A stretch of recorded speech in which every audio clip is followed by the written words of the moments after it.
بسم اللہ الحمد للہ والصلاۃ والسلام علی رسول اللہ وعلی آلہ وصحبہ اجمعین اما بعد فاعوذ باللہ من الشیطان الرجیم بسم اللہ الرحمن الرحیم رب اشرح لی صدری ویسر لی امری واحلل عقدۃ من لسانی یفقہوا قولی. السلام علیکم ورحمۃ اللہ وبرکاتہ.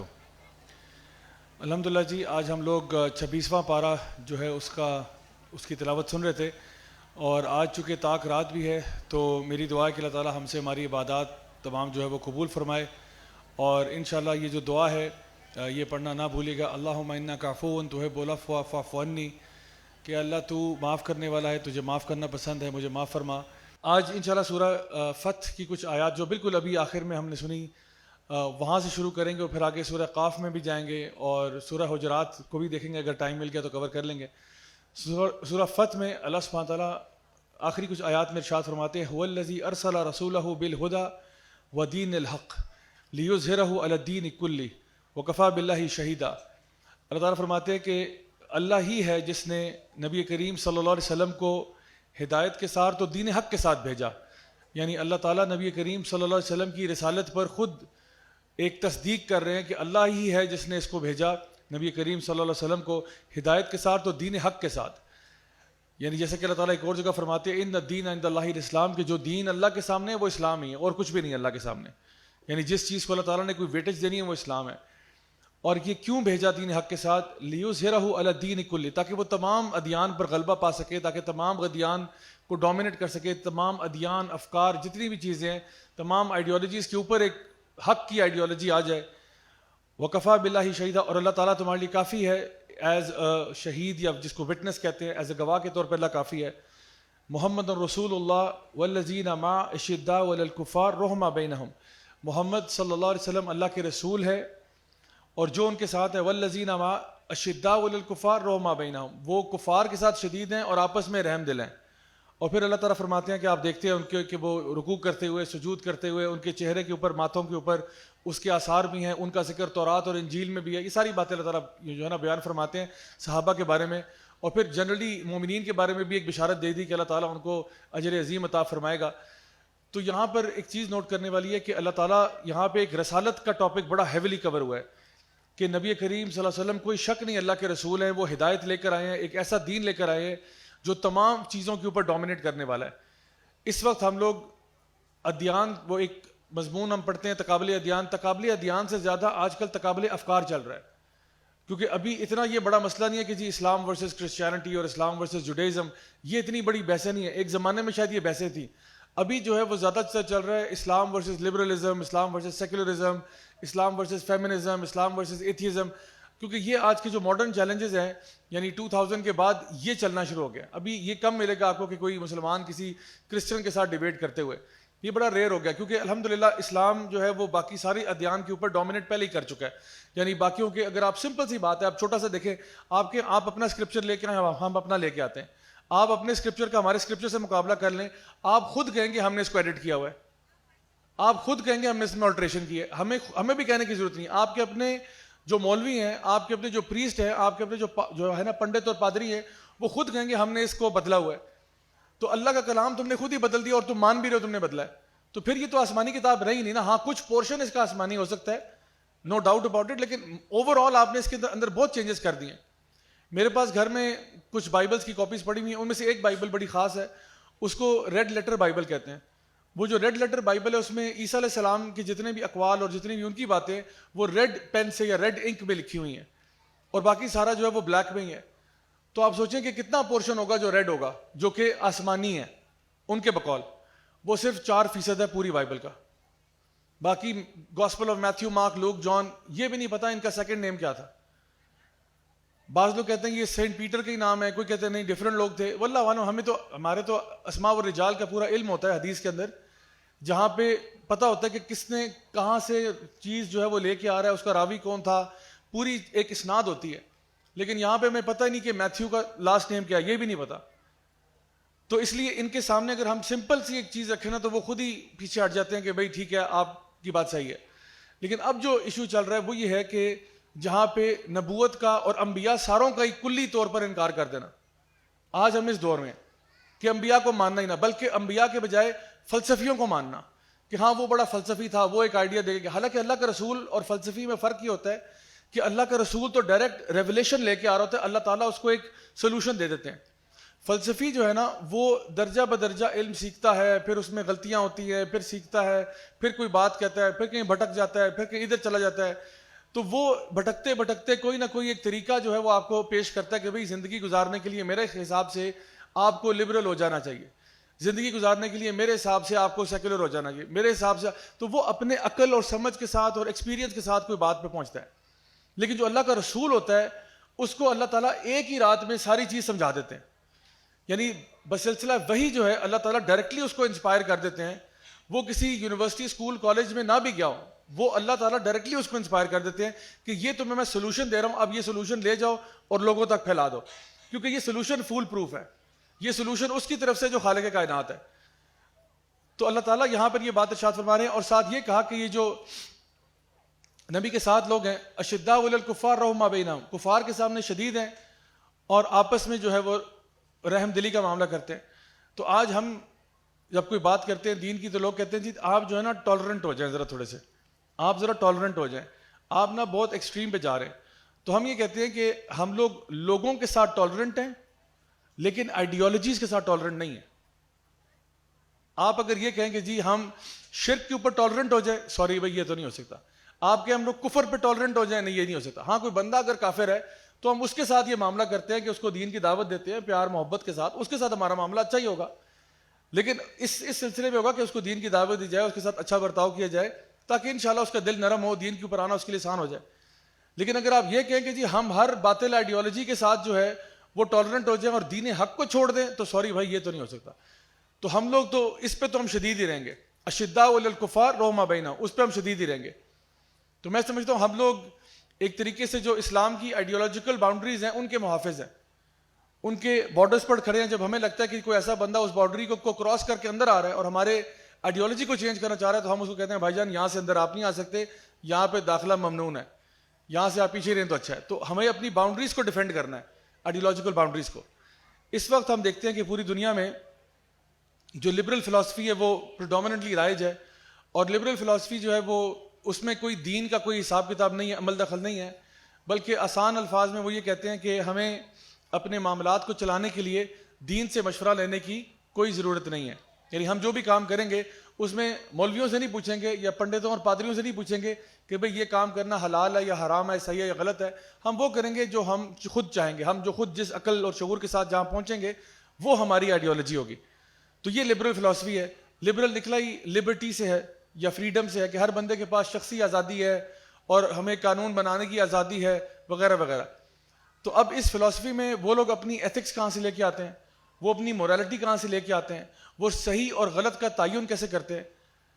وہ اس طرح کرتے ہیں کہ انہوں نے کہا کہ جی ہمارا مقصد زندگی کا یہ ہے جس کو وہ کہتے ہیں ہیڈنزم.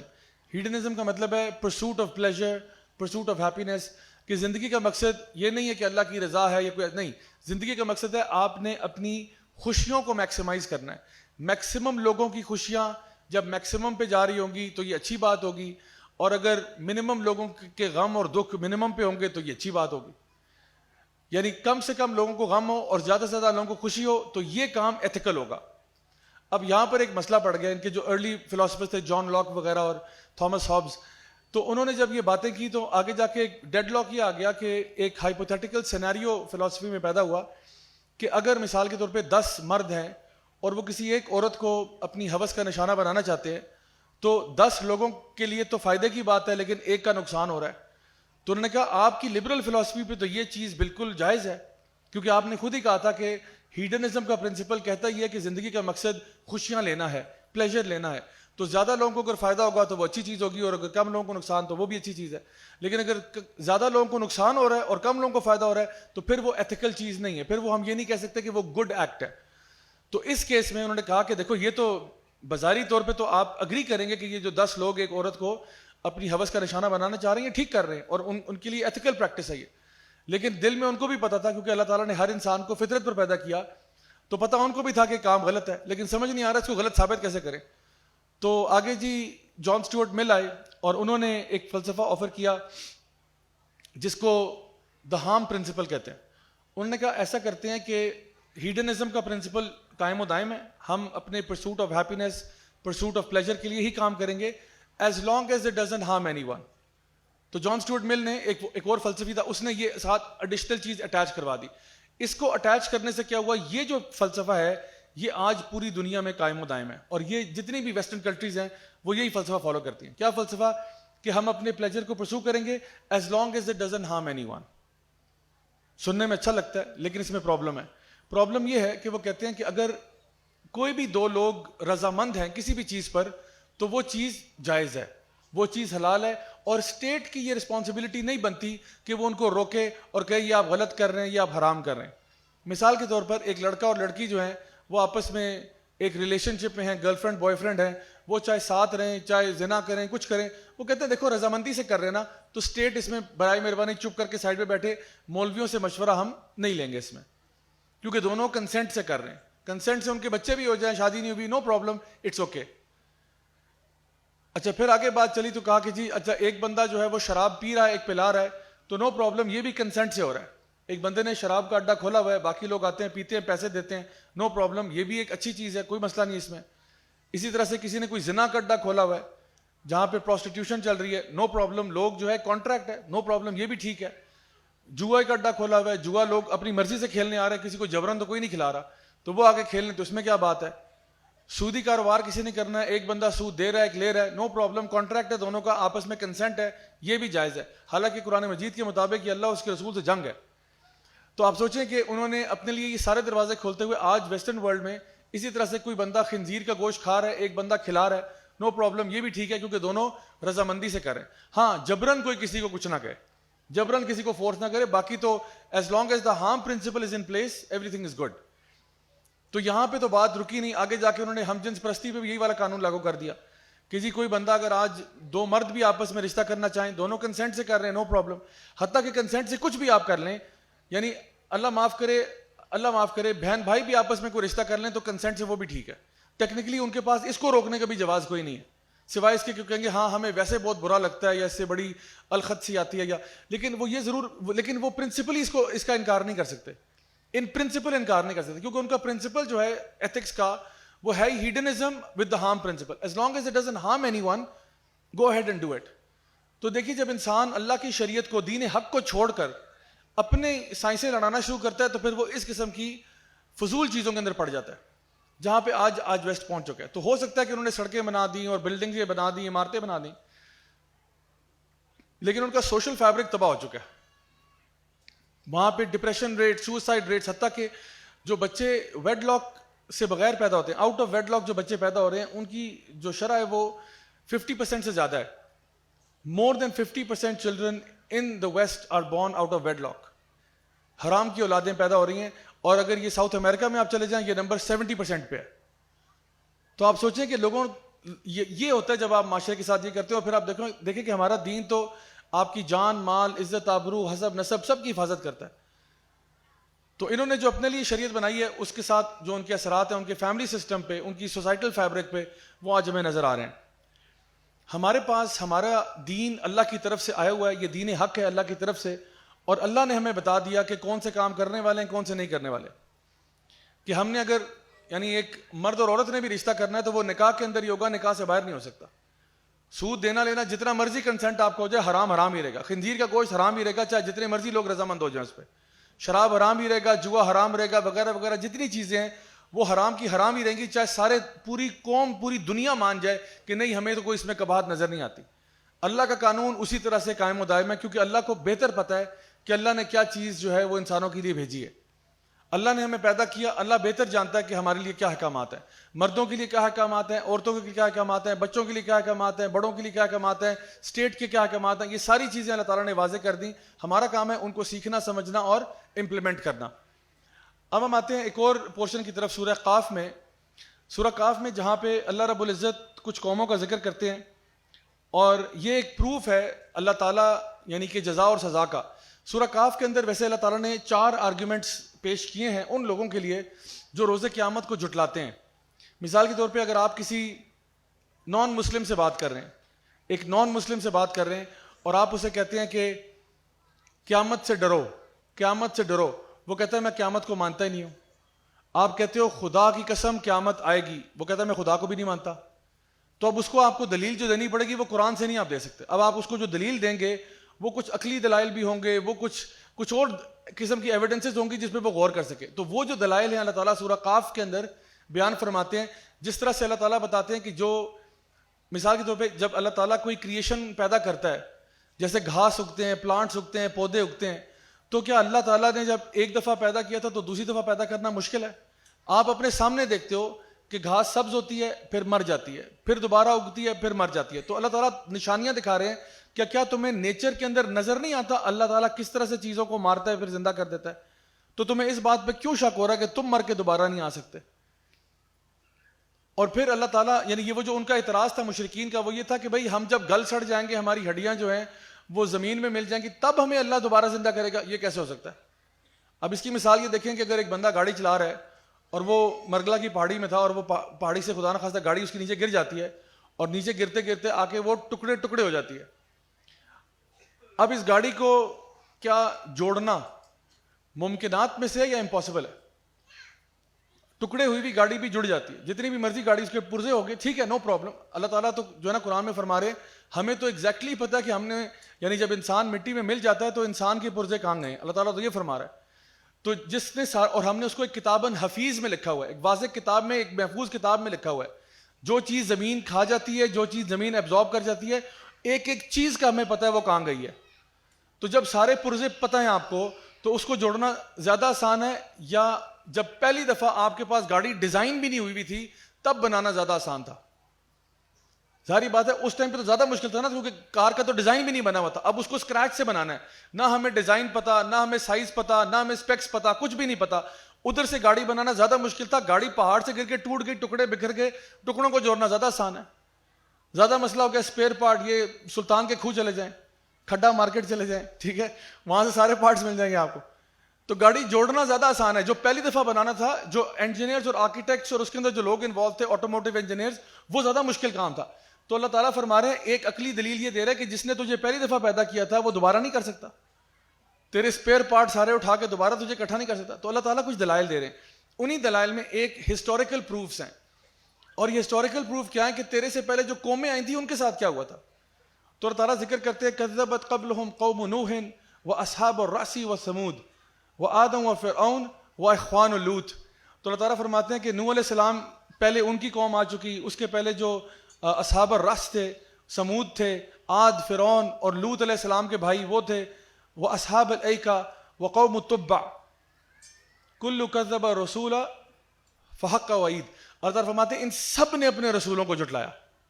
اب دیکھیں پہلے اللہ تعالیٰ نے کہا تھا کہ ہم نے رسول کو بھیجا دین حق کے ساتھ تاکہ یہ دین غلبہ پالے, محمد رسول اللہ. اب یہاں پر بات ہو رہی ہے کہ جس طرح ابھی مشرکین بھی سن رہے ہیں نا یہ آیات, جب ان آیات کو پڑھا جا رہا ہے تو مشرکین بھی سن رہے ہیں کہ تم لوگ آج نبی کو جھٹلا رہے ہو, اور آج جو بندہ 2023 میں ہے وہ بھی سوچے اگر آج میں نبی کو جھٹلا رہا ہوں, نبی کی شریعت کو جھٹلا رہا ہوں, تو تمہارے سے پہلے بھی بڑے بڑے فن خواں آ چکے ہیں جو جھٹلا چکے ہیں اپنے رسولوں کو. لیکن دیکھو کہ ان کے ساتھ کیا معاملہ ہوا. یہ آپ کے سامنے ہسٹوریکل پروفس ہیں کہ جنہوں نے اپنے انبیاء کا انکار کیا, ان کے لیے لائف کو ڈیفیکلٹ بنانے کی کوشش کی, ان کے اوپر ظلم کرنے کی کوشش کی, ان کے ساتھ پھر ہوا کیا تھا. تو جو رب اس ٹائم پر تھا وہ آج بھی وہی ہے. تو آج تمہارے ساتھ بھی ایسا ہو سکتا ہے. تو اب ان ڈفرنٹ قوموں کا تذکرہ کیا جا رہا ہے. سب سے پہلے ہم نوح علیہ السلام کی قوم کا دیکھتے ہیں کہ نوح علیہ السلام کی وہ قوم تھی جس نے پہلی دفعہ اللہ تعالیٰ کی زمین پر شرک کیا. یعنی اس سے پہلے شرک نہیں تھا. آدم علیہ السلام کے دور سے لے کر آگے تک 10 جنریشنز گزری ہیں, اور اس کے بعد نوح علیہ السلام آئے. تو وہ جو آدم علیہ السلام جب آئے تھے اس ٹائم پہ لوگ کیا گناہ کرتے تھے یا نہیں کرتے تھے؟ جواب ہے گناہ کرتے تھے. کیسے کرتے تھے؟ قابیل نے حابیل کو قتل کر دیا, یہ آدم علیہ السلام کا ہی بیٹا تھا. تو اس ٹائم پہ گناہ تو تھے لیکن شرک نہیں تھا. قابیل بھی مشرک نہیں تھا, قاتل ضرور تھا, مشرک نہیں تھا. تو یہ سارا عرصہ 10 جنریشنز گزر گئیں, وہ شرک پہ نہیں تھی. لیکن نوح علیہ السلام کی جو قوم آئی ہے یہ پہلی قوم ہے جو شرک پہ ہے. اور شرک کس طرح کرتے تھے؟ ان کے پاس یعنی حدیث میں آتا ہے کہ شیطان آیا اور اس نے ان کے لیے جو کچھ بڑے نیک لوگ تھے ان کو ان کے سامنے بڑا خوبصورت کر کے پیش کیا اور کہا دیکھو تم نے اگر اللہ کی عبادت کرنی ہے تو وہی ان کے ذریعے کرنی پڑے گی. تو ایسا کرو کہ اپنے گھروں میں, بازاروں میں ان کی تصویریں اور ان کے مجسمے بنا کے لگا دو.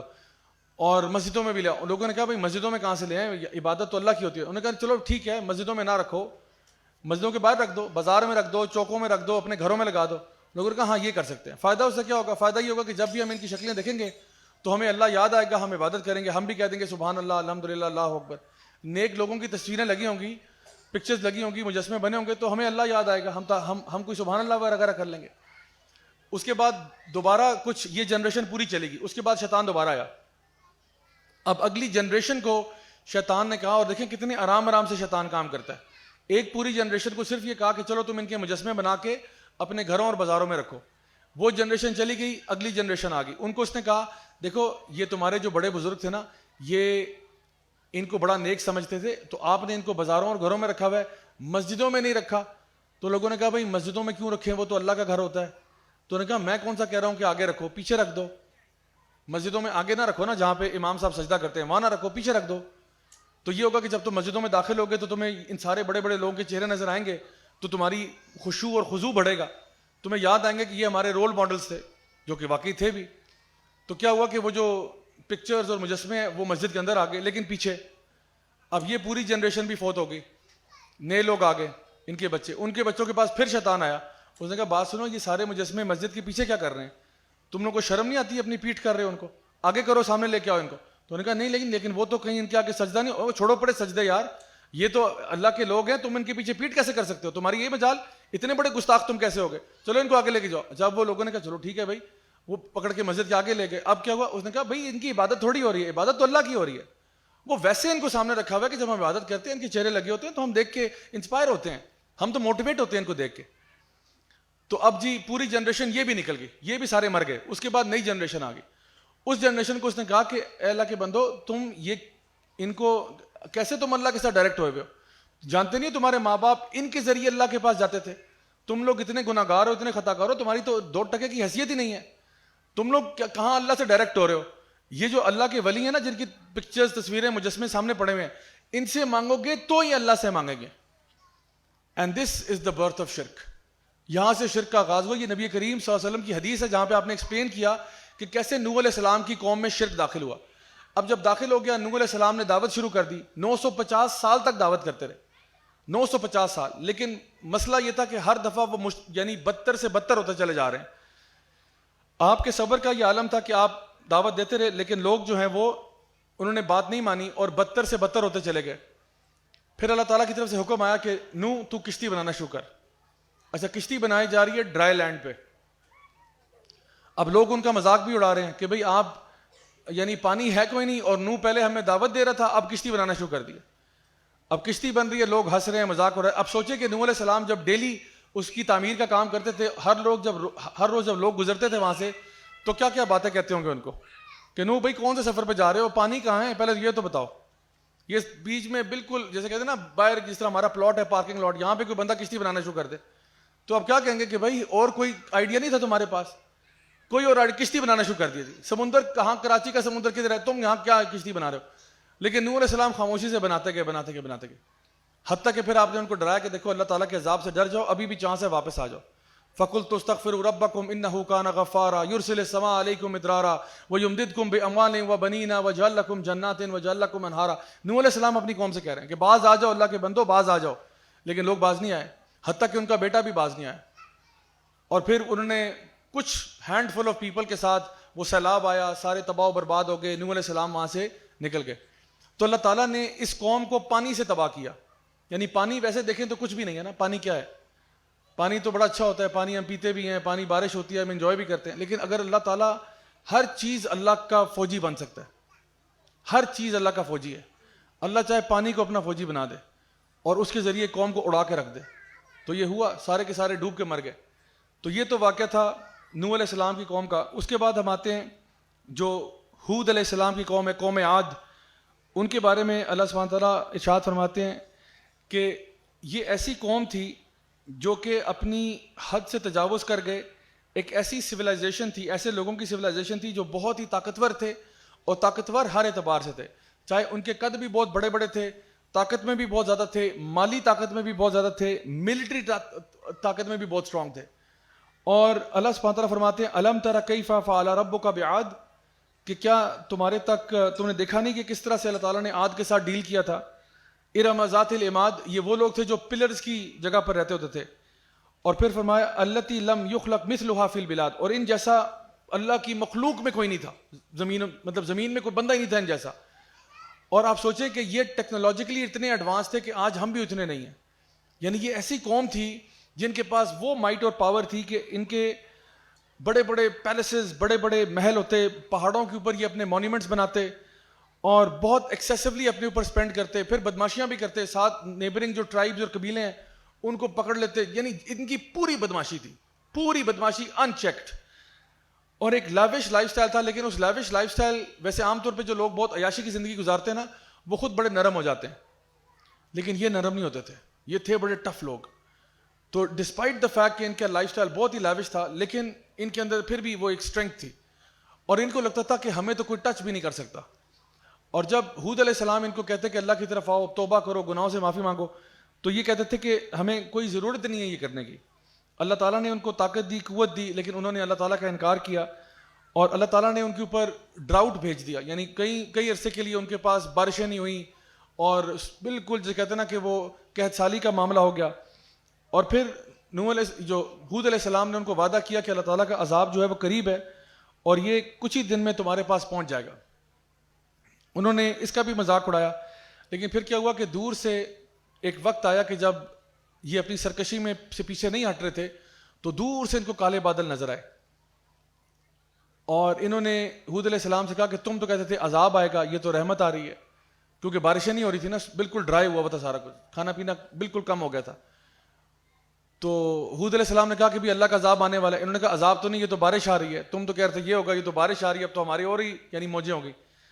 تو ہود علیہ السلام وہاں سے نکل گئے, اور پھر وہ جو کالے بادل تھے وہ ان کو لگا کہ کوئی بلیسنگ ہے, لیکن وہ اللہ تعالیٰ فرماتے ہیں کہ ریح سرسرا, ایک ایسی تیز آندھی اور ہوا چلی جیسے ٹورنیڈو ہوتا ہے, جس کو ٹوسٹر کہتے ہیں, ٹورنیڈو کہتے ہیں, یا ہریکین یا سائیکلون کہتے ہیں. اس طرح کا ایک ونڈ آئی جنہوں نے 8 دن اور 7 راتوں کے لیے ان کو مار مار کے ان کو بالکل فنا کر کے رکھ دیا. اس طرح فنا کر دیا کہ اللہ تعالیٰ کہتے ہیں کہ یہ ایسے ٹوٹے پڑے ہوئے تھے جیسے کھجور کے درخت اکھڑے ہوئے پڑے ہوتے ہیں. یعنی ان کا کچھ بھی نہیں بچا. یعنی یہ ایسی قوم تھی جن کے بڑے بڑے پلرز تھے, بڑے بڑے محل تھے. اللہ رب العزت فرماتے ہیں ان کا کچھ بھی نہیں بچا. حالانکہ یہ وہ قوم تھی جو پوری انسانیت میں, اگر آپ کہہ سکتے ہو نا کہ کوئی ایسی قوم گزری ہے جو ٹیکنالوجیکل ایڈوانسمنٹ کی پیک پہ تھی, یہ وہ قوم تھی. یعنی سب سے پاورفل. دیکھو آج امریکہ, رشیا, چائنا, جو بھی سپر پاورز بنے ہوئے ہیں, وہ ان کے پاس بھی بلینک چیک نہیں ہے. اگر وہ کوئی بدماشی کریں گے نا تو بہت سارے اور ملک ہیں جو اٹھ جائیں گے, اور وہ ان کو کچھ حد تک تو بدماشی کر سکتے ہیں, کچھ حد تک پھر وہ ایٹمی طاقتیں بھی ہیں, سب کچھ ہے, وہ ان کو روک سکتے ہیں. لیکن قوم عاد کا معاملہ یہ تھا, ان کو کوئی ٹچ ہی نہیں کر سکتا تھا. یہ جدھر مرضی جائیں قبضہ کر لیں, جدھر مرضی جائیں اٹھا لیں, غائب کر لیں, ان کو کوئی کچھ نہیں کر سکتا تھا. اتنے اسٹرینتھ تھی ان کے پاس, چاہے ملٹری اسٹرینتھ ہو یا فائنینشیل اسٹرینتھ ہو یا فزیکل اسٹرینتھ ہو, یعنی کوئی ان کے قریب بھی نہیں تھا. تو اللہ تعالیٰ کہتے ہیں یہ جو متکبر تھے نا, ان کو ہم نے ایسے اڑایا کہ ان کا بچا ہی کچھ نہیں, اور ان کو آندھی, طوفان اور اس قسم کی چیزوں نے جکیڑ لیا, اور انٹل کے کچھ بھی نہیں رہ گیا ان کا. اور ایک سویلائزیشن جو کہ یعنی پلرز, بڑے بڑے پلرز کے لیے مشہور تھے, ارم ذات العماد, یہ اپنے پلرز کے لیے مشہور تھے. وہ پلرز تو گئے, یہ سینڈ ڈیونز بن گئے بس. From a land of pillars it became a land of sand dunes until nothing remains. اور آج قوم عاد کے بارے میں صرف تاریخ کے ریکارڈ میں, کتابوں میں مل جائے گا, لیکن ان کی جو آثار قدیمہ ہے وہ ہمیں نہیں پتا کہاں ہے, کہ وہ کدھر تھے, کہاں گئے, کیا ہوا, سویلائزیشن کدھر گئی, ملیا میٹ ہو گیا سارا کچھ. ان کا جرم کیا تھا؟ ان کا جرم یہ تھا کہ یہ اپنے ویلتھ اور پاور اور لیوش لائف سٹائل کی وجہ سے متکبر ہو گئے, غرور ان کے اندر آ گیا. ان کو لگتا تھا کہ ہمارے پاس جو طاقت اور قوت ہے یہ کبھی ختم نہیں ہوگی, دنیا کبھی ختم نہیں ہوگی. اللہ تعالیٰ کو بھول گئے اور توبہ کرنے سے انکار کر دیا جب ان کو کہا گیا کہ توبہ کر لو. تو اس قسم کا جب لائف سٹائل آپ اپنائیں گے تو اللہ تعالیٰ کا عذاب بھی بڑا شدید ہے, اور جو کچھ ان کے پاس تھا وہ سب کچھ ضائع ہو گیا, ختم ہو گیا. آگے ہم دیکھتے ہیں کہ صالح علیہ السلام کی قوم, جن کو قوم سمود کہا جاتا ہے, ان کا ذکر آتا ہے. اب یہ قوم عاد کے بعد آئے تھے. اللہ تعالیٰ فرماتے ہیں وَالثَّمُودَ الَّذِينَ جَابُوا الصَّخْرَ بِالْوَادِ, اور سمود جو ہیں وہ پہاڑوں کے اندر اپنے گھر بنایا کرتے تھے, پہاڑوں کو تراش کر اپنے گھر پہاڑوں میں بناتے تھے. اچھا, سمود والوں کو لگتا تھا ہم عاد کی طرح نہیں ہے. تھے یہ بھی بڑے سرکش, لیکن ان کو یہ تھا کہ دیکھو عاد تو جو ہے نا وہ تو ایک طوفانی ہواؤں سے مرے ہیں, تو ایسا کرتے ہم پہاڑوں کے اندر گھر بناتے ہیں تاکہ عیاشیاں نہیں چھوڑنی, عیاشیاں کرنی ہیں, لیکن اگر کوئی دوبارہ سے اللہ کی طرف سے عذاب آیا تو بھئی کون سی ہوا ہے جس نے پہاڑ اکھیڑ دیا ہو؟ تو ہوائیں بڑی سخت ہوتی ہیں لیکن پہاڑوں کو تو نہیں اکھیڑ سکتی نا, تو ہم پہاڑوں میں گھر بنا لیتے ہیں. تو انہوں نے کیا کیا, بجائے زمین پہ گھر بنانے کے جس طرح ان کے بڑے بڑے پیلسز تھے وہ تو اڑ گئے سارے, انہوں نے پہاڑوں کو تراشنا شروع کر دیا. اور پہاڑوں کے اندر گھر, یعنی ایک ہوتا ہے نا بندہ جو کہ باز آ جاتا ہے, باز نہیں آنا, ہم نے ایک کوئی راؤنڈ اباؤٹ وے ڈھونڈنا ہے جس سے ہم اللہ کے عذاب سے بچ جائیں. تو بھئی اللہ کے عذاب سے تم کیسے بچ سکتے ہو؟ اللہ تعالیٰ تمہارے سے بہتر پلاننگ کر سکتا ہے. وَمَكَرُوا وَمَكَرَ اللَّهُ وَاللَّهُ خَيْرُ الْمَاكِرِينَ. تو انہوں نے کیا کیا کہ یہ پہاڑوں میں گھر بنانا شروع کر دیے, بہت زیادہ اپنے آپ کو سیکیور سمجھتے تھے کہ اب تو ہمیں کوئی عذاب کچھ نہیں کر سکتا. بالکل اسی طرح سے اپنے آباء و اجداد کی پیروی کرتے رہے, جو غلط طریقہ کار تھا وہ چلتے رہے. صالح علیہ السلام ایک بہت ہی ینگ اور انٹیلیجنٹ اور ایک نوجوان قسم کے شخص تھے جو ہائی کلاس آف سوسائٹی سے بلانگ کرتے تھے, اور یہ اتنے اپنے آداب میں, اپنے مینرز میں, اپنے علم میں, اپنی انٹیلیجنس میں اتنے اوپر تھے کہ جو قوم سمود تھی عین ممکن تھا کہ وہ ان کو لیڈر بنا لیتے, اپنا ویسے ہی لیڈر بنا دیتے کہ بھئی اتنا اچھا لڑکا ہے, اتنی اچھی فیملی سے ہے, ایلیٹ کلاس کا بھی ہے اور بہت اچھا بولتا ہے اور سارا کچھ. تو یہ ساری کوالٹیز ان کے فیور میں تھیں. لیکن ہوا کیا کہ صالح علیہ السلام پر وحی آ گئی اور انہوں نے کہہ دیا اشہد ان لا الہ الا اللہ. اور یہ ان کا کہنا تھا کہ میں ایک اللہ کو مانتا ہوں, یہ جو ہمارے آباء و اجداد کے جو غلط طریقے جن پہ تم چل رہے ہو میں ان کا انکار کرتا ہوں. لوگوں نے ان کے ساتھ دشمنی مول لے لی کہ بھئی صالح تو اب ڈفرنٹ ٹریک پہ چل پڑا ہے, ہم تو سمجھ رہے تھے کہ تو بڑا اچھا ہے, تجھے اپنا لیڈر بنانے کے لیے تیار تھے, لیکن یہ تو نے کیا کیا. اور وہ کہتے تھے کہ شاید صالح جو ہے یہ بیوچڈ ہو گیا, یعنی اس پہ جادو ہو گیا, یہ کوئی کاہن یا جادوگر بن گیا, یہ کچھ ایسی چیز کر رہا ہے. تو پھر کیا ہوا, انہوں نے جب کافی مکالمہ ہونے کے بعد اس بات پر اگری ہو گئے کہ انہوں نے کہا کہ ٹھیک ہے صالح, اگر تو سچا ہے تو پھر تو ہمیں کوئی معجزہ دکھا, لیکن شرط یہ ہے کہ معجزہ تیری مرضی کا نہیں ہماری مرضی کا ہوگا. اور یہ پہلی قوم ہے جن کا ذکر قرآن مجید میں آتا ہے کہ جن کو اپنی مرضی کا میریکل دکھایا گیا. ورنہ ایسا ہوتا نہیں ہے کہ انبیاء جو ہیں وہ پوچھیں ہاں بھئی آپ نے کیا دیکھنا ہے آج میرے سے تو میں آپ کو وہ دکھاتا ہوں, ایسا نہیں ہوتا. یعنی ہوتا یہ تھا کہ میریکل کوئی اللہ کی طرف سے آ جاتا تھا اور لوگ اس کو بس دیکھتے تھے اور حیران ہوتے تھے, اور ایسی بات تھی. لیکن یہ واحد قوم ہے جن کا ذکر قرآن مجید میں ہے کہ جنہوں نے اپنی مرضی کا میریکل دیکھنا چاہا. تو صالح علیہ السلام نے کہا کہ ٹھیک ہے میں اللہ کے اذن سے کوشش کرتا ہوں, کیا دیکھنا چاہتے ہیں آپ؟ انہوں نے کہا ایسا کرو کہ یہ جو بڑا سا پتھر ہے نا اس کو اونٹنی بنا دو, یہ بڑا سا پتھر ہے اس کو اونٹنی بنا دو. تو اللہ تعالیٰ کے اذن سے ہوا کیا کہ وہ اونٹنی ہو گئی, اور بڑی خوبصورت اور زبردست قسم کی اونٹنی تھی. اللہ کی طرف سے حکم آیا کہ اب یہ جو اونٹنی ہے, چونکہ یہ اللہ کی نشانی ہے, ناقۃ اللہ ہے, اللہ کی اونٹنی ہے, اس کو اب کوئی چھیڑے گا نہیں, اس کو نہ کسی نے کچھ چھیڑنا ہے.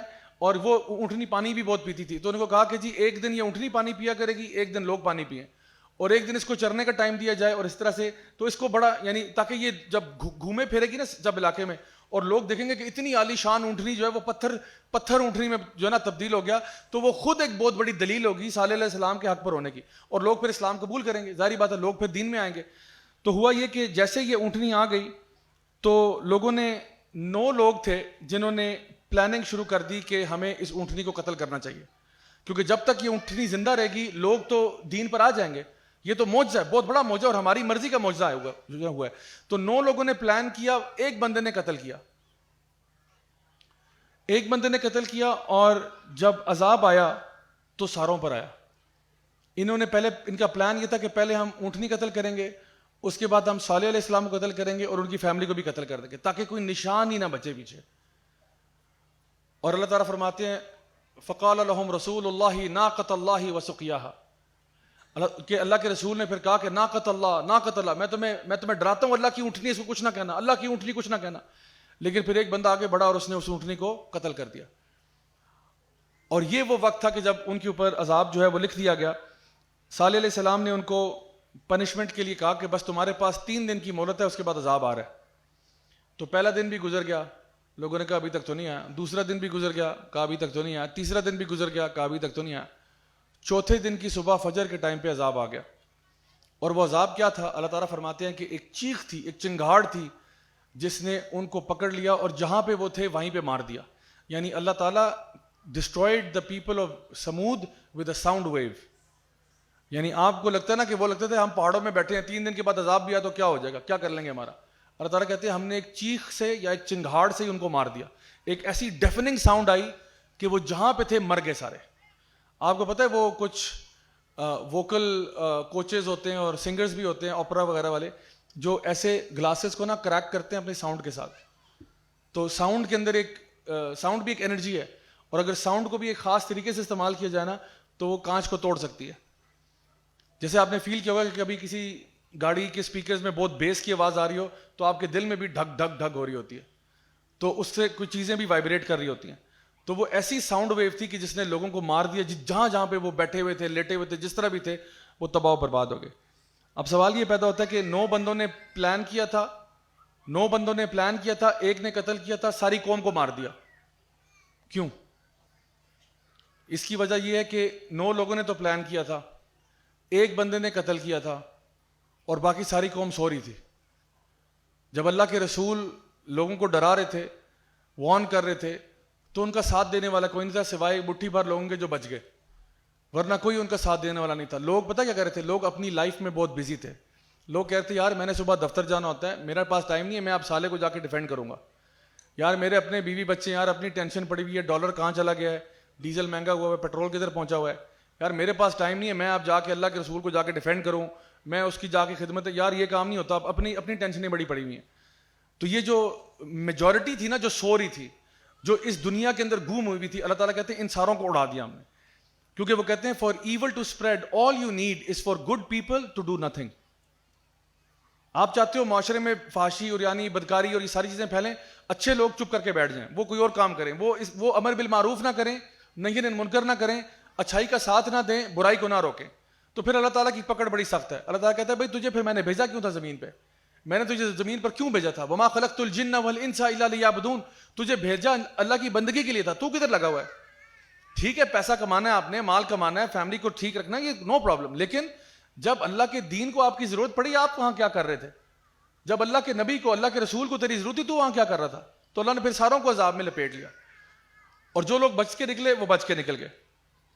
تو اللہ سبحانہ تعالیٰ نے ارشاد فرمایا کذب ثمود بطغواها اذ انبعث اشقاها. یہ قوم سمود کا واقعہ جی. آگے ہم دیکھتے ہیں کہ قوم لوط کا واقعہ, اخوان اللوط. اللہ تعالیٰ فرماتے ہیں یہ قوم لوط بڑی مشہور قوم, یہ وہ لوگ تھے جو ہم جنس پرست تھے, ہومو سیکشولز کی ایک نیشن تھی, اور اللہ تعالیٰ فرماتے ہیں یہ پہلی دفعہ زمین پر یہ کام انہوں نے کیا ہے. یعنی پہلی دفعہ جو ہم جنس پرستی کا آغاز ہوا ہے وہ قوم لوط سے ہوا ہے. اس سے پہلے یہ انسانوں میں کوئی ایسا معاملہ نہیں تھا ہومو سیکشول بیہیویئر کا. اور انہوں نے کیا کیا, یہ لوط علیہ السلام کو تانے دیتے تھے کہ تم بہت پاک بنتے ہو تو تم بستی چھوڑ کے چلے جاؤ, اتنے بھی پاک نہ بنو نا, اگر زیادہ پاک بننا تو نکل جاؤ یہاں سے باہر. اور وہاں پہ جو لوگ آتے ان کو بھی اپنے ساتھ انوائٹ کرتے, یعنی خود بھی خراب تھے اور دوسروں کو بھی خراب کرتے تھے. حتیٰ کہ جب لوط علیہ السلام کے گھر میں 2 فرشتے آئے اللہ کی طرف سے, اور وہ ان کو عذاب دینے کے لیے آئے تھے, تو تھے وہ بڑے خوش شکل فرشتے تھے. تو لوط علیہ السلام کی بیوی جو تھی وہ نافرمان تھی, اس نے جا کے بتا دیا کہ بھئی لوط کے گھر میں تو 2 جو ہے نا وہ وزٹرز آئے ہوئے ہیں اور بڑے ہینڈسم سے نوجوان ہیں.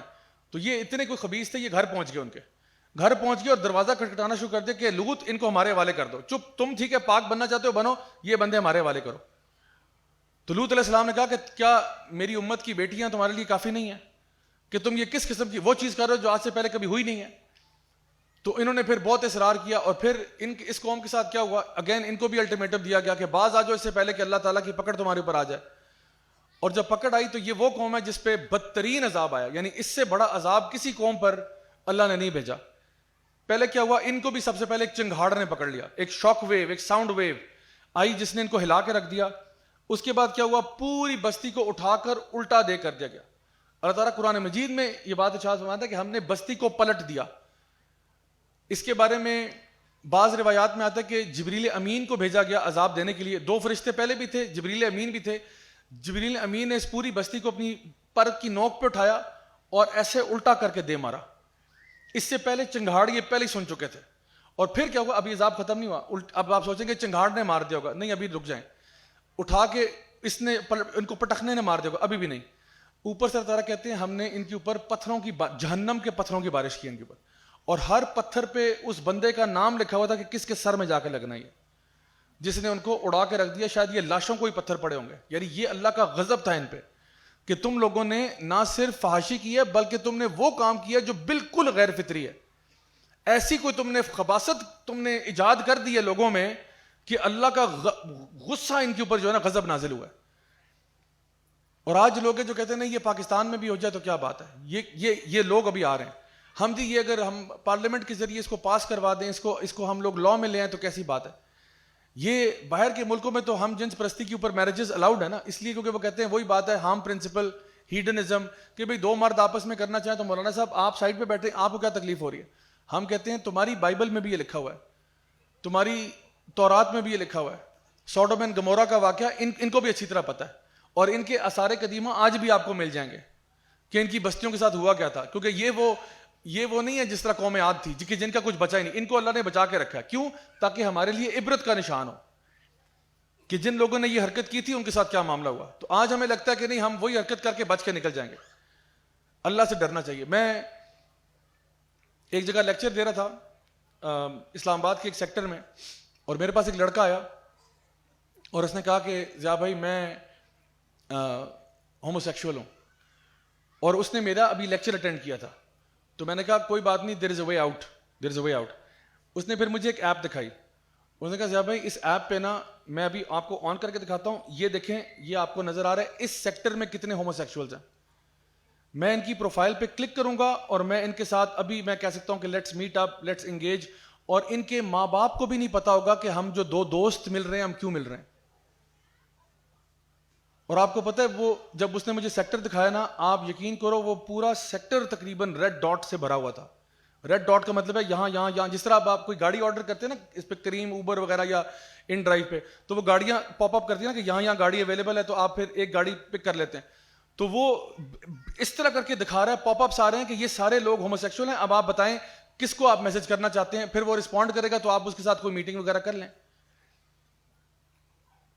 میں ایک مسجد میں تھا اور وہاں پہ میں نے ایک درس دیا.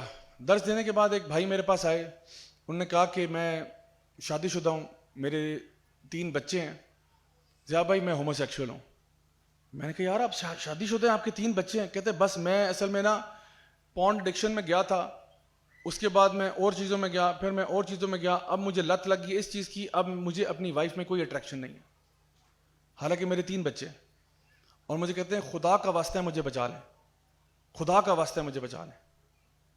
آپ سوچیں یہ ایک ایسی چیز ہے اتنی غیر فطری ہے کہ انسان دیکھیں جب ایک دفعہ وہ حرام کے دروازے کی طرف جاتا ہے نا, پھر آگے جا کے کچھ پتہ نہیں ہوتا کہ وہ کہاں پہنچے گا. جا کے اس کا شروع تو پتہ لگ گیا, اس کا آخر کیا ہوگا یہ نہیں پتا کہ آپ کا دماغ کس حد تک ری وائر ہو جائے گا اور کہاں جا کے آپ نے پہنچنا ہے. تو اس قسم کے معاملات, یہ میں کوئی آپ کو لنڈن یا پیرس کے واقعات تو نہیں سنا رہا, میں تو آپ کو ادھر کے واقعات سنا رہا ہوں. تو اس لیے انسان کو نا ہوش کے ناخن لینے چاہیے کہ بھائی جن قوموں کے بارے میں ہم پڑھتے ہیں سنتے ہیں, اللہ تعالیٰ نے ان کے واقعات ایسے نہیں بتائے. یہ ایسے اعمال ہیں جو اللہ تعالیٰ کو شدید نفرت ہے ان کاموں سے. اور پھر ایک انسان ان میں پڑھ جائے کہ اور اس کے بارے میں مذاق کرے, اس کے بارے میں جوکس کرے کہ نہیں جی اس میں کیا ہوتا ہے, ایسی کیا بات ہے. یہ ڈر جانا چاہیے, لرز جانا چاہیے یہ کس قسم کی بات ہو رہی ہے. تو قوم لوط کے ساتھ جو تھا وہ سب سے بدترین عذاب جو ہے اللہ تعالیٰ فرماتے ہیں کہ ان پر آیا. اس کے بعد اصحاب الایکہ کا واقعہ, یعنی یہ جو قوم شعیب ہے, شعیب علیہ السلام کی قوم کو اصحاب الایکہ کہتے تھے. یہ شعیب علیہ السلام ایک بہت ہی اچھے اسپیکر تھے, بہت اچھا بیان کرتے تھے. اللہ تعالیٰ نے ان کو ایک خاص صلاحیت دی تھی کہ ان کی باتیں دل پر اثر کرتی تھیں, اور وہ اپنی قوم سے بہت پیار سے اور محبت سے اور پولائٹلی ان کو کہا, بڑے پیار سے کہا کہ دیکھو یہ جو تم چور بازاری کر رہے ہو ایسا نہ کیا کرو, یہ جو تم ناپ تول میں کمی کرتے ہو, یہ جو تم بزنس میں فراڈ کرتے ہو, یہ جو تم کرپشن کرتے ہو اس کو چھوڑ دو, یہ اچھی چیز نہیں ہے. تو ان کی قوم والے کہتے تھے شعیب کیا تمہاری نماز تمہیں یہ سکھاتی ہے کہ تم ہمیں ہمارے بزنس میں انٹرفیئر کرو. Shoaib learn to mind your own business. Shoaib تم نے جا کے عبادت کرنی ہے تم عبادت کرو. تو شعیب علیہ السلام کی قوم نا ایکچولی سیکولر لوگ تھے. شعیب علیہ السلام کی قوم والے لوگ ایکچولی سیکولر لوگ تھے. وہ کہتے تھے تمہاری نماز یہ حکم دیتی ہے کہ ہم اپنا بزنس چینج کریں. نہیں, نماز پڑھنی ہے گھر جا کے نماز پڑھو, ہمیں اپنا بزنس ہم خود کریں گے. ہمیں نہ بتاؤ کہ بزنس کیسے کرنا ہے, اللہ نے بتایا ہمیں کہ بزنس کیسے کرنا ہے, وہ ہم اپنی مرضی سے کریں گے. تو شعیب علیہ السلام نے ان کو بار بار وارننگز دیں کہ باز آ جاؤ. انہوں نے کہا کہ اگر تم شعیب باز نہ آئے تو ہم تمہیں, اگر تمہاری ٹرائب کا تمہارے قبیلے کا ہمیں ڈر نہ ہوتا تو ہم تمہیں پتھر مار مار کے ختم کر دیتے.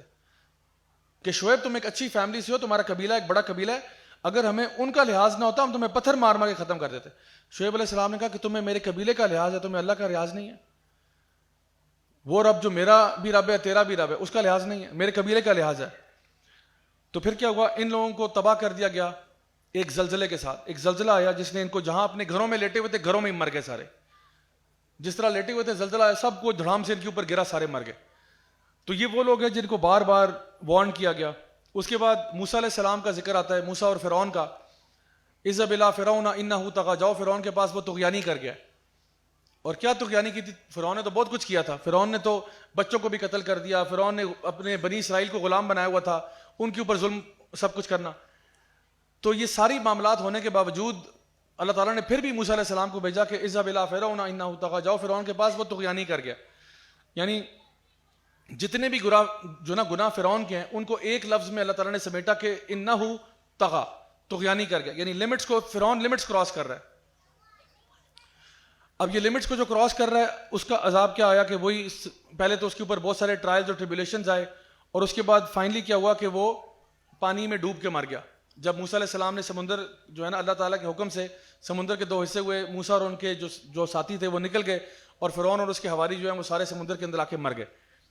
اللہ تعالیٰ نے سورہ نازیات میں فرعون کے بارے میں ارشاد فرمایا کہ فرعون نے طغیانی کی تھی. اب اللہ تعالیٰ ایک کامن لیسن دے رہے ہیں ساروں کے لیے کہ فَأَمَّا مَنْ طَغَى وَآثَرَ الْحَيَاةَ الدُّنْيَا فَإِنَّ الْجَحِيمَ هِيَ الْمَأْوَىٰ, کہ اب جو بھی فَأَمَّا مَنْ طَغَى, اب جو بھی طغیانی کرے گا, جو بھی فرعون نے تو کی تھی نا, چلو وہ تو گیا بھاڑ میں. اب اللہ تعالیٰ فرماتے ہیں فَأَمَّا مَنْ طَغَى وَآثَرَ الْحَيَاةَ الدُّنْيَا, جس نے اب طغیانی کی, لمٹس کو کراس کیا اور دنیا کو ترجیح دی اس نے, کس پر, آخرت پر. وآثر الحیات الدنیا فإن الجحیم ہی المأویٰ, وہ جہیم جہنم اس کا ٹھکانہ ہوگا. یہ اللہ تعالیٰ نے سورہ نازیات میں بلینکٹ سٹیٹمنٹ دیا کسی کے لیے بھی کہ اب جو فرعون کے نقش قدم پر چلا, یعنی کہ اللہ نے یہ نہیں کہا کہ بچے قتل کیے جس نے آئندہ, یا جس نے بنی اسرائیل کو اپنا غلام بنایا, نہیں. اللہ تعالیٰ کہہ رہے ہیں اصل میں گناہ فرعون کا یہ تھا کہ اس نے اللہ تعالیٰ کی بتائی ہوئی لمٹس کو کراس کیا تھا. جو اللہ نے باؤنڈری کھینچی تھی دائرہ اسلام کی, وہ اسلام کے دائرے سے باہر گیا ہے, اور وہاں جا کے جو بھی کیا وہ چھوڑ دیں آپ, جو کچھ کیا وہ ایکس وائی زیڈ کچھ بھی ہو سکتا تھا. اللہ تعالیٰ فرما رہے اس کا گناہ یہ تھا کہ اس نے اللہ تعالیٰ کی بتائی ہوئی حدود کو پامال کیا. تو اب جس نے یہ کیا فَأَمَّا مَنْ طَغَى وَآثَرَ الْحَيَاةَ الدُّنْيَا, اور دنیا کی لائف کو ترجیح دی آخرت پر, تو جہنم اس کا ٹھکانہ ہوگا. یہ اللہ تعالیٰ نے اب ایک فارمولا بتا دیا, ایک آپ کے سامنے ایک ایکویشن رکھ دی ہے کہ کوئی بھی ویریبل اس ایکویشن میں جائے گا, رزلٹ اس کا ایک ہی نکلنا ہے. جو رزلٹ پہلے تھا آج بھی وہی رزلٹ ہوگا. تو my dear brothers and sisters, یہ جتنی بھی قوموں کے واقعات ہیں نا, یہ خود ایک دلیل ہے. کس پر, اللہ پر. کہ بڑے بڑے سرکش لوگ آئے ہیں, بڑے بڑے پہاڑ آئے ہیں جن کو اللہ تعالیٰ نے توڑ کے نیست و نابود کر دیا. بڑے بڑے لوگ آئے ہیں جن کو لگتا تھا کہ ہم تو آسمانوں سے بھی اوپر ہیں, ہمارے جیسا کوئی بندہ کوئی نہیں, ہماری ٹکر کا ہے ہی کوئی نہیں, ہم تو یہ ہیں, ہم تو وہ ہیں. اللہ تعالیٰ نے سب کو زیرو کر کے دکھا دیا. تو آج ہمیں کیسے لگتا ہے کہ جی ہم آج اللہ تعالیٰ کی نافرمانیاں کر کے, طغیانیاں کر کے, سرکشیاں دکھا کے ہمارا رزلٹ ڈیفرنٹ ہوگا. تو آخر میں یاد رکھیے گا, اللہ تعالیٰ خود فرماتے ہیں قرآن مجید میں کہ ان اللہ لا یغیر ما بقوم حتی یغیروا ما بانفسہم, اللہ اس قوم کی حالت اس وقت تک نہیں بدلے گا جب تک وہ اپنی حالت نہیں بدلتے. تو آپ اگر چاہتے ہیں کہ ہمارے حالات ٹھیک ہوں, میں کبھی کبھار پتہ ہے میرے رونگٹے کھڑے ہو جاتے ہیں اس بات کو سوچ کر کہ جتنی پرانی قوموں کے عذاب آئے نا, اللہ معاف کرے, وہ سارے گناہ ہم کر رہے ہیں, وہ سارے گناہ ہم کر رہے ہیں. قوم لوط والے بھی کر رہے ہیں, بلکہ وہ تو ہمارے یہاں پہ اس کے پیچھے تو پراپر ایڈوکیسی ہو رہی ہے, پراپر اس کے لیے پارلیمنٹ میں کوششیں ہو رہی ہیں, پراپر اس کے پیچھے یعنی جو ہے نا وہ لابینگ ہو رہی ہے کسی طریقے سے یہ بل پاس ہو جائے. آپ اگر بات کرتے ہیں چور بازاری کی, چور بازاری ہو رہی ہے. اگر آپ کہتے ہو تکبر ہے, تکبر کی انتہا کوئی نہیں ہے. اگر آپ کہتے ہو لوگوں پہ ظلم ہے, ظلم کی انتہا کوئی نہیں ہے. اگر آپ کہتے ہو کرپشن ہے, کرپشن کی انتہا کوئی نہیں ہے. یعنی کوئی آپ کا شرک ہے, شرک کی انتہا کوئی نہیں ہے. اللہ کے علاوہ غیر اللہ کو پوجنا, پکارنا, یہ یعنی کون سا گناہ ہم نے چھوڑا ہے. اور پھر بھی اگر ہم بچے ہوئے ہیں, مجھے نہیں معلوم کیوں بچے ہوئے ہیں, مجھے نہیں پتا. اللہ قیامت کے دن بتائے گا, مجھے نہیں سمجھ میں آ رہا. شاید وہ نبی کریم صلی اللہ علیہ وسلم کی دعا ہے جس نے بچایا ہوا ہے کہ یا اللہ میری قوم پہ وہ عذاب نہ دینا جو پچھلی قوموں پہ آیا. تو اللہ نے کہا ٹھیک ہے وہ تو نہیں ہوگا, لیکن بہرحال ایک عذاب ان پہ ہوگا. وہ کیا ہوگا, یہ آپس میں لڑیں گے جو کہ اب لڑ رہے ہیں. تو اللہ تعالیٰ سے دعا ہے کہ اللہ تعالیٰ ہمیں صحیح معنوں میں چینج ہونے کی توفیق عطا فرمائے. اللہ ہماری غلطیاں, کوتاہیاں, گناہوں کو معاف فرمائے. خاص طور پہ یہ آخری عشاء چل رہا ہے, خوب دعائیں کریں اپنے لیے, اپنی قوم کے لیے, مسلم امت کے لیے. اللہ تعالیٰ ہم سب پر رحم فرمائے اور ہمیں دنیا آخرت کی خیر نصیب فرمائے. بارک اللہ فیکم, والسلام علیکم ورحمۃ اللہ وبرکاتہ.